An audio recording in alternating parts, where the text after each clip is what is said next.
Ablaye Wade ci bopp réew mi jour boobu pour te dire dama gis sunu magu kër yi di jooy ma ànd na ñoom di jooy comme ça en 2012 xaw ma sax li may jooy lan la loolu ñi ñaa ngi naan foofu laa jaaree kii Macky Sall mais du loolu avec ça 2014 ñuy dem di jàng ba may def stage ci benn rajo communautaire dama gis ne dëkk bi mu ngi métti nit ñaa ngi sonn te ñu ngi tuumaal nit ñi ñu ngi toroxal nit ñi ñu ngi jam nit ñi paaka gannaaw te duñ ko yëg ak yeneen ak yeneen ak yeneen. waaw xam nga da nga ubbi buntu boo nga xam ne.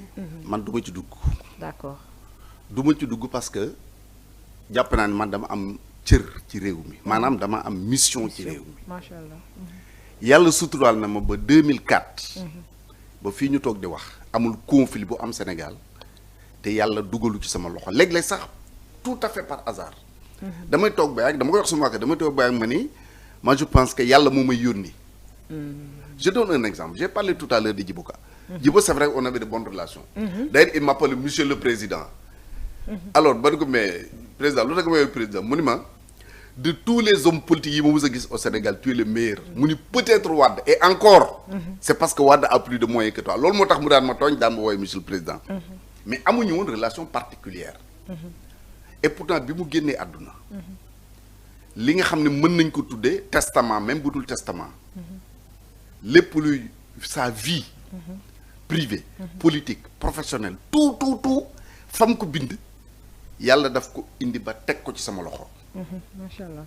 kon xam nga loolu c'est un message très fort c'est un signal très fort donc lépp loo nga xam ne mën na indi xiiroo ak ŋaayoo mën na indi féewaloo ay xol ci réew mii ma xam ko ma bañ ko xam du génne sama làmmiñ segam ne bañ ca tolloo vous en souvenez certainement boo demee le 7 février 2021 dama bind ci sama page Facebook en parlant de Ousmane Sonko je lui disais courage mon petit-fils xaw ma yaa def xaw ma defoo faisons confiance à la justice de notre pays mais reste digne dans l'épreuve c'était ça le message de 2021 matul 15 jours laa toog ak yaayam ñi di ko fàttaliku. 2021 et pourtant bokkuñu parti bokkuñu gis à l'époque d'ailleurs un des ténors du régime m'a dit mais yow yaa ngi soutenir ma ni ko xam nga man fii laa far man fu ma far kenn du ko nëbb. lu ñuy werante coro. looy dégg ñu naan man a wala man du man. waaw lu ñuy werante. du man. waaw mais day leer dama koy assumer. j'ai toujours assumé des positions dama ci nekk seul. mais yàlla damay suturaal ba. Je reprends les termes de mon jeune frère que je salue au passage Moussa Diakhaté de Bokk Gis Gis. qui m'a envoyé un message pour me dire loo ñu waxoon daaw jéeg gis nañ ko daaw loo ñu waxoon daaw gis nañ ko ren kon loo ma wax rek dinaa ko séentu ëllëg. c'est ça la satisfaction. ci loolu laay dox. d'accord donc est-ce que diw mi ñu tuumaaloon moo def ak deful. non da nga ne ñoo fi indi. xanaa waxuma ne ñoo ko fi indi dama ne dañ ko fi fekk ñu appuyé wu ci.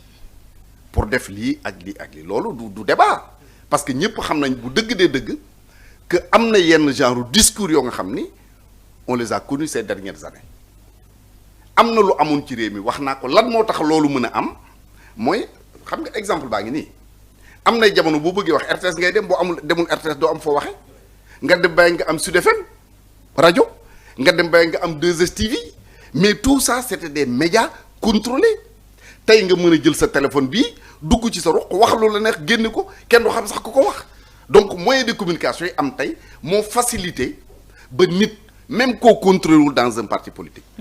man nit mën na ñëw ni man la faral te xaw ma ko sax. mu génn wax lu ko neex ñu ni militant Serigne Mbacké Ndiaye nangam alors que xamoo ko. parce que les moyens de communication moo mel noonu aujourd'hui mais force est de reconnaître que ces dernières années li ñu gis en termes de violence physique et verbale. Bien que, je le dis encore, je répète, violence yàgg na ci politique au Sénégal. du ma sore 88 laa yem. élection yi ñu def fii à Dakar. pour la première fois dans l'histoire du Sénégal depuis li ñu doon tuddee le coup d'état de Mamadou Dia. à part loolu. pour la première fois élection am jàll char de combat yi génn armée génn occuper les rues mu am état d'urgence dans ce pays-là. c'était en 1988 kon xam nga violence bi du tey la commencé. bi ñuy rey policiers yi fii ci allée du Centenaire. du tey la commencé loolu c'était en 1993 ou 96 je ne sais plus n'est-ce pas. donc yàgg na fi. mais ça s'est accentué ba ñu eggoon ci niveau yoo nga xam ni le Sénégal a fay basculer loolu it réalité la boo xam kenn mënu ko olof nag dañu wax ni tombé waral gaaf gaaf nag mën na baax mën na bon mais yàlla dogal na ñi mu tombeel ci période boobu on peut les identifier même bu dee ni du li amal réew mi njariñ parce que jàpp naa li amal réew mi njariñ tey mooy naka la ñuy def pour waxtaan naka la ñuy def pour lu fi amoon tey ñaawteef mu bañati am naka la ñuy parce que wax naa bi Pastef jëlee pouvoir bi ma ni sérénité ak dalu réew mi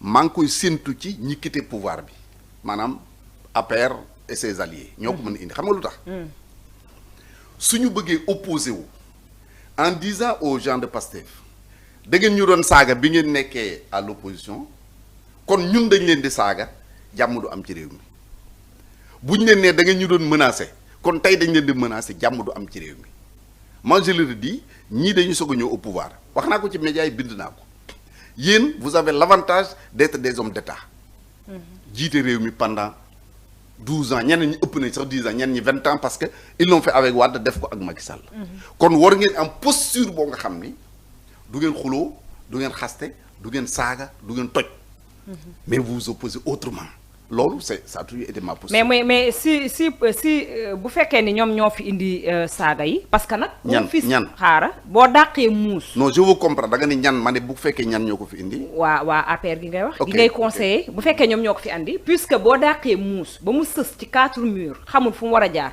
li muy def moom mooy song la pour mën a rëcc. moo xam da nga koy. merci. loolu rek la ñu amoon comme arme pour opposer ak l'ancien régime. est-ce que aussi mënu justifier xëy na position radicale bi nga xam ne nii l'opposition d'alors amoon na ko. waxuma sax saaga parce que saaga amu fi woon moom. non je veux dire position bi nga xam ne amoon nañu ko. monsieur le ministre saaga amu fi woon seen façon de faire de la politique xëy na peut-être xam demoon nañu ba sës amatuñoo les armes ñu jël loolu utiliser comme moyen pour opposer wu. bon moi en ce qui me concerne débat boobu moom li ma ci xamoon wax naa ko.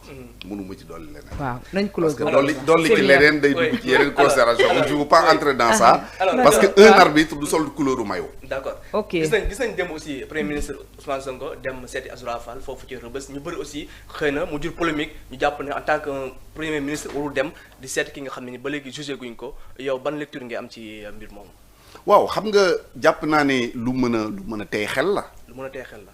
bien que gis naa ci ñaari lecture les ñenn ñi dañ lay wax ni du premier ministre moo fa demoon. oui. responsable la bu ñu jàppoon.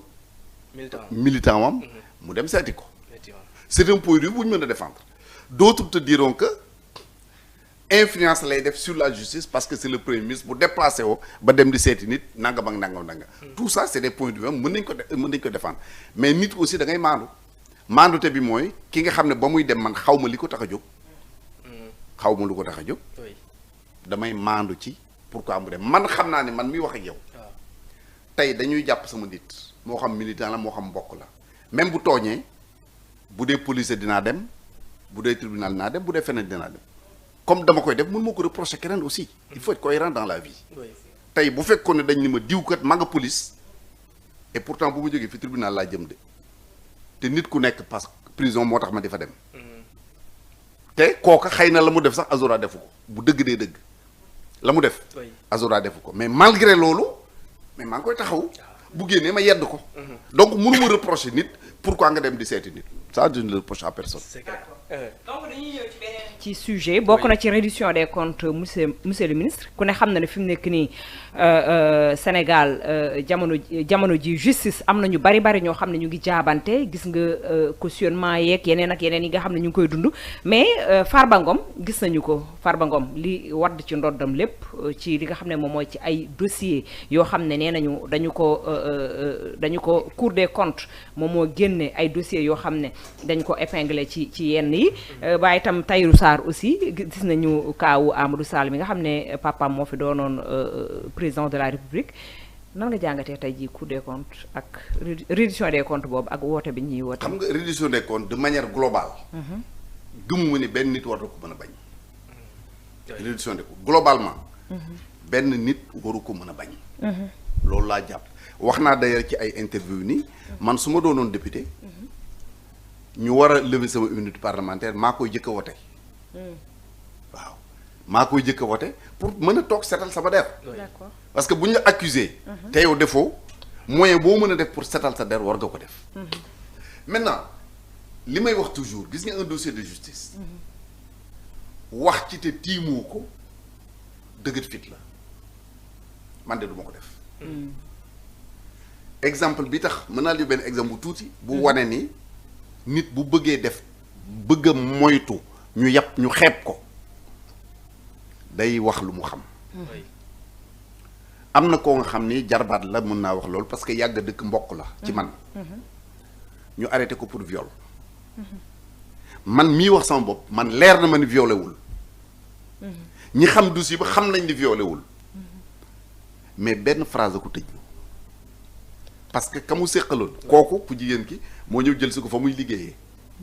ànd ak moom dem kër waaji ñu reer seen reer bokk sangu. ñu baal ma ci ni ma koy nettale. bokk sangu. nekk ci seen ay karab ba benn jamono. ndaw si nu ko arrêté waa ji ni dafa defoon ay caprice su jigéen la moo tax bi ma ne arrêté wu ma loolu mooy viol. du point de vue juridique. même sa jabar. bu la nee déet nga continuer viol la. absence de consentement. voilà. moom nee na jàpp naa ni bi ko ndaw si di wax arrêté. ay caprice la woon rek parce que li mu def yëpp mënoo ko def ak nit ba pare naan ko arrêté. xam nga kon boo attaqué justice ni waruñu woon tëj waa ji tooñ nga. parce que justice mi ko tëj